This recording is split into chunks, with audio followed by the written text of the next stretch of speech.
sendo justificados gratuitamente por sua graça, por meio da redenção que há em Cristo Jesus.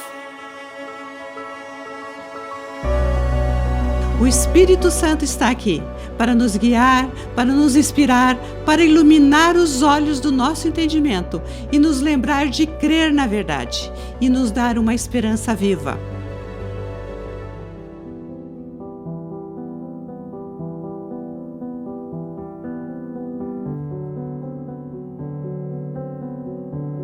Eu me lembro, nós estávamos fazendo um trabalho que nós chamamos de Projeto Páscoa, né, o musical de Páscoa.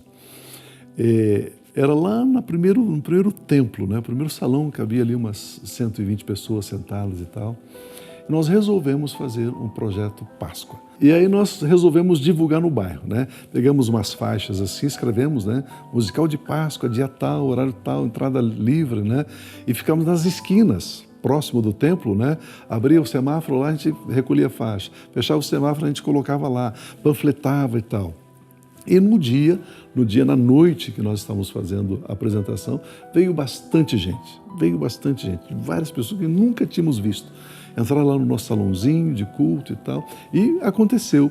E aí foi feito o apelo. E a hora que fizemos o apelo, eu vou estimar, eu não sei exatamente o número, mas umas 25 pessoas vieram à frente, dizendo: eu quero entregar minha vida a Jesus. E nesse instante eu sentei lá atrás, fui lá no fundo do templo, né?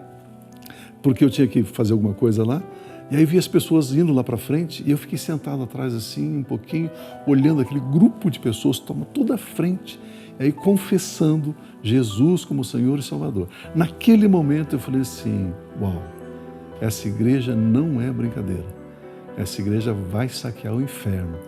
Essa igreja, Deus está levantando com um grande propósito. Aquela cena das pessoas confessando Jesus, depois da apresentação de pessoas, nós não éramos amadores, estávamos abaixo do que era amador, né? A dança tudo errada, a coreografia tudo torta, sabe? Aquela coisa, né? Mas fizemos assim com tanto coração, fizemos assim com tanto amor, e a colheita foi tão grande, eu falei assim: isso é só Deus, não tem nada a ver com a gente, sabe? Deus está nessa igreja, Deus está nesse negócio. Aquilo marcou muito a minha vida naquele dia.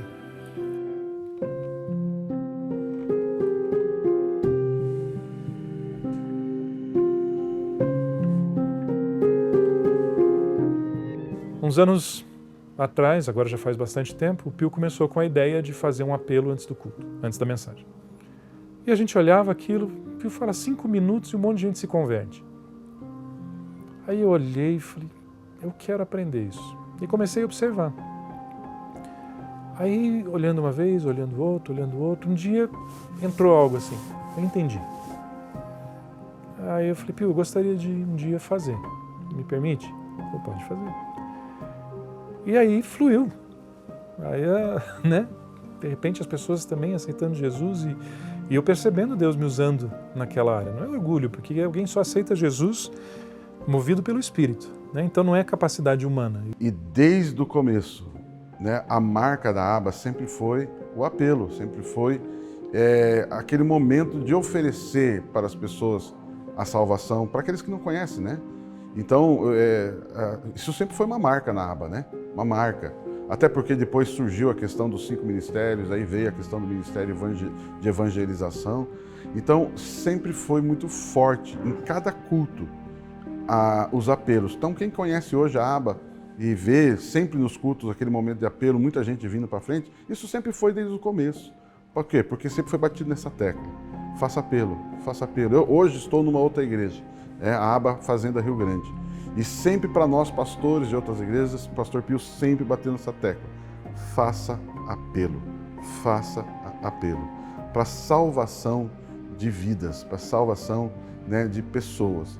Então a gente já viu muitos, né, assim, exemplos de salvação e de pessoas que nós já vimos, né, pessoas que eram, né, uma vida na prostituição, trabalhos com prostituição, e hoje essas pessoas, né, líderes de projetos com prostitutas, com moradores de rua, muitos se salvaram, hoje estão aqui, hoje são referência, né? Eu tenho uma história que eu acho muito impactante assim, na da história da comunhão cristã, são tantas histórias, mas uma eu vivi particularmente. Eu era pastor de jovens, fui pastor de jovens da ABA por 13 anos e a gente acompanhou muitos casamentos, namoro, noivado e casamento, muitos, é incontáveis os casamentos que eu já fiz, mas um casamento especificamente me chamou muita atenção, tem uma história muito linda. Nós estávamos acompanhando um casal de noivos e eu batia nessa tecla, convide o seu pai, mesmo que o pai se separou, divorciou, não tem mais contato, convide o seu pai, sua mãe, enfim, essa coisa toda. Só que o pai dessa noiva, ela perdeu o contato quando era jovem. E o que aconteceu? Ela nunca mais viu o pai. E essa moça, então, ia casar e tinha no seu coração um desejo de ter o pai. O que aconteceu? Um dia, a tia dela tinha uma loja no centro da cidade e ela viu uma pessoa, um andarilho, andando na rua. E essa pessoa, andarilha, um morador de rua. E quando ela olhou para aquele homem, a tia falou, é o fulano, no caso, o pai dessa moça. Ela ligou imediatamente para a jovem aqui da igreja e falou assim para ela, eu encontrei o seu pai, corra aqui lá na loja. Ela foi, reencontrou seu pai, amou o seu pai, trouxe o seu pai para sua casa, deu banho, levou, cuidou dele, limpou ele e ela trouxe ele para a igreja. Ele aceitou Jesus, a igreja o amou, a igreja o recebeu, a igreja cuidou dele, ele fez integração, foi para o grupo familiar e no dia do casamento dela, quem é que trouxe a noiva no altar? Esse pai. Então, dentre tantas histórias, eu fico pensando assim, imagina você imaginar reencontro com um pai que nunca mais viu. Então é uma história que sempre eu gosto de contar ela, porque é um exemplo, nunca perca a esperança, mas um exemplo de salvação de uma filha, no caso em relação ao seu pai, mas também o trabalho que a igreja fez com esse pai, né? Esse homem hoje é uma pessoa salva, está aí na sociedade e vivendo a vida dele em paz. Eu vejo que é uma visão que Deus tem colocou na vida ali do Pio, da Rose, do Ministério da Comunhão Cristã ABA, que ela é uma visão que mostra de fato o que eles vivenciam. Isso está imbuído em todos os departamentos da igreja, está imbuído nas suas formas de lidar com as situações, de poder levar pessoas para serem salvas, de você fazer eventos, de você fazer reuniões onde possa ter a oportunidade de pessoas serem salvas. Mas toda terça-feira eu pegava 2 ou 3 pessoas que cantavam, um que tocava violão, alguém disposto a trazer a palavra e levava aqui na delegacia do Portão, quando não, na Vila Áurea. Isso foi durante alguns anos. E tínhamos a permissão, se apresentava ao delegado, descíamos lá no calabouço e pregava a palavra para os presos. E também era o elo de ligação deles com as famílias. Levavam recado e mandavam suprimentos para eles, tudo passando primeiramente pela chefia do distrito, para eles verem se não tinha nada enrustido, e depois lá nós entregávamos. E toda semana fazíamos apelo, e toda semana os mesmos aceitavam Jesus. Eles mandavam carta para os familiares, mas passava pelo Roberto. O Roberto recebia essas cartas e encaminhava para as cidades, outros estados e tal, que tinham os familiares. E eles recebiam, encaminhavam de volta, o Roberto levava. Nossa, foi um período assim que era muito, muito legal, assim. Ele participou bastante dessa parte. E eu participei dentro do Hospital do Trabalhador. Ouvindo a mensagem sempre, e eu era bastante inibida em falar de Jesus para as pessoas.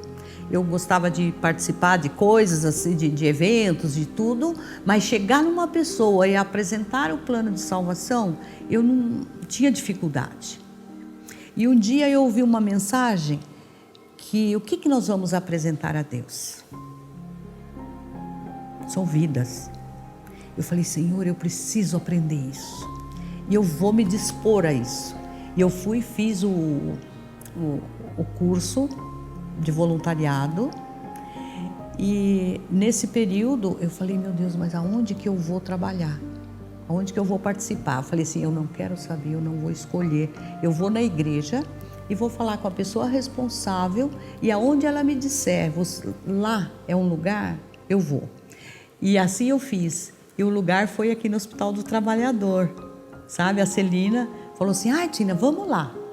E ali eu fiquei vários anos sendo uma voluntária da parte espiritual lá dentro do hospital, né? Hoje eu faço aqui fora, mas nesse período eu fiz lá dentro, né? E períodos assim de lugares lá dentro que as pessoas não recebiam visitas. Tinha as salas onde os pacientes estavam internados, tinha a primeira sala, os pacientes doentes ali sendo tratados e tal, e a segunda sala, que eram os piores, em estado pior, que ali ninguém ia lá. Aí o dia que eu descobri isso, eu falei, Senhor, eu preciso levar Jesus aqui para aquelas pessoas também. E eu chegava lá, já tinha amizade com as enfermeiras, me botava as roupas no lugar onde ninguém gostaria de ir. Eu ia lá falar de Jesus para aquelas pessoas. Então eu fiquei vários anos ali, servindo assim dessa forma, sabe?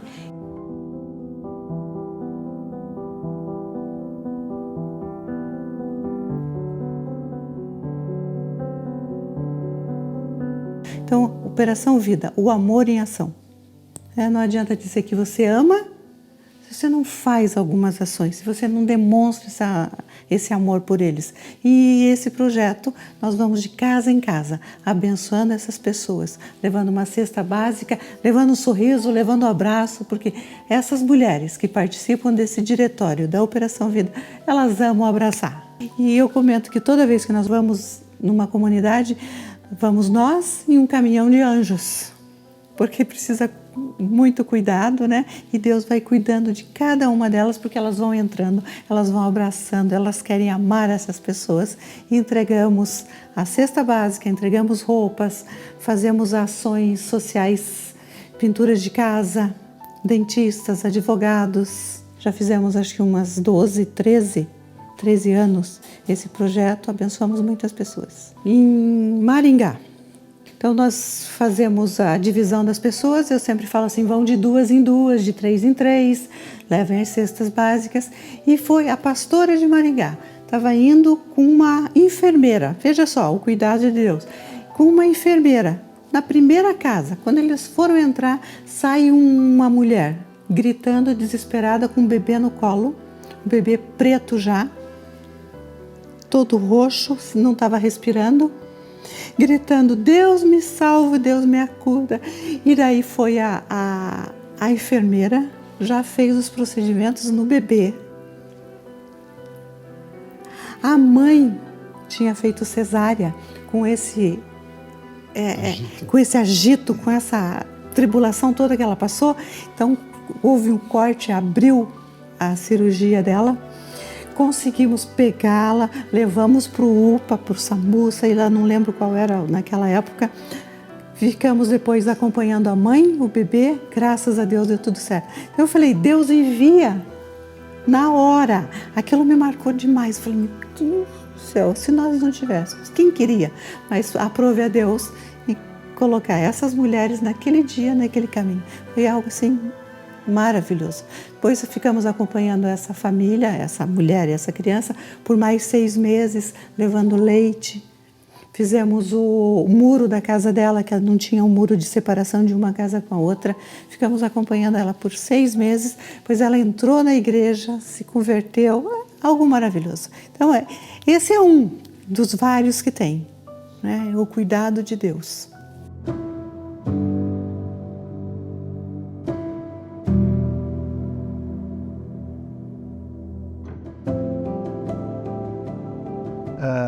Lá em João 3, 16 e 17, a palavra nos fala que Deus amou tanto o mundo que Ele entregou o seu próprio Filho para que todo aquele que crê dele não pereça, mas tenha vida eterna. E no versículo 17 ele fala que ele veio não para condenar, não veio para condenar, mas para salvar. Muitos resultados vieram a partir dali. Eu lembro que eu fui buscar, logo no começo, como é que funcionava, né, as conversões da igreja, quanto que a gente tinha de pessoas se convertendo. E aí eu lembro que era em torno de 14, 15 mil pessoas, somando cultos e frentes evangelísticas que aceitavam Jesus. E aí a gente começou a, como é que a gente pode ajudar cada uma das frentes, cada um dos departamentos, cada uma dos projetos. E fomos, né? Sim, coisa simples, nada demais, mas né, orando, abençoando, facilitando, e nosso papel ali. E foi um gráfico assim surpreendente. Eu lembro que 2019, né, que 2020 teve o Covid e bagunçou um pouquinho, né? A gente está num reset. Mas 2019 chegou a 27 mil conversões. Passou, né? Ultrapassou 27 mil conversões. Então, a gente vê o favor de Deus e acho que o privilégio de novo. Deus, obrigado por poder fazer parte disso, obrigado por poder ajudar a igreja, obrigado por poder ajudar os irmãos a exercerem os seus chamados.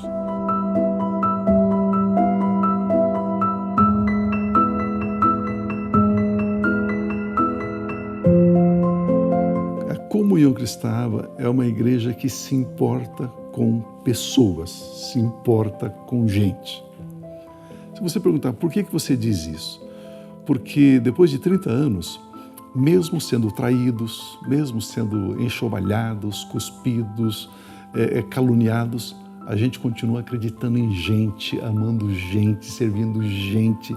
A gente continua, porque essa é uma característica forte nossa, característica paterna, pai, Abba, pai. O pai é aquele que cuida, aquele que se importa com gente, se importa com criança. A gente continua fazendo isso de todo o coração, com muita alegria. É muito forte esse grau de confiança que nós temos nas pessoas.